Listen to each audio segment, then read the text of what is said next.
భయ్యా హైదరాబాద్లో ఈ అప్సరా బాదం మిల్క్ క్రేజ్ ఏంటో నాకు అర్థం కాలేదు. జస్ట్ నేను వెళ్ళిన స్ట్రీట్లోనే 3 ప్లేసెస్ ఉన్నాయి. నేను అప్పట్లో ఒక ట్రై చేసా, అస్సలు నచ్చలేదు. అది ఒరిజినల్ కాదు, నేను ఇప్పుడు వచ్చిన ప్లేస్ ఒరిజినల్, ఇక్కడ ట్రై చేయమని కొంతమంది కామెంట్ చేశారు.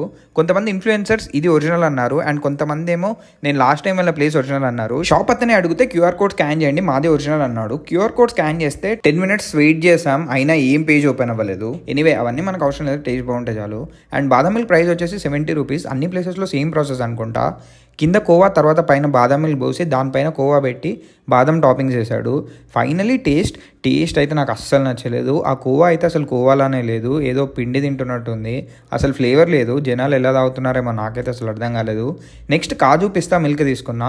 ప్రిపరేషన్ సిమిలర్ ఉండే, కింద కాజు వేసి నెక్స్ట్ పిస్తా మిల్క్ ఏదో వేసి పైన ఏదో కోవాలాగా పెట్టి కాజు టాపింగ్స్ వేసాడు.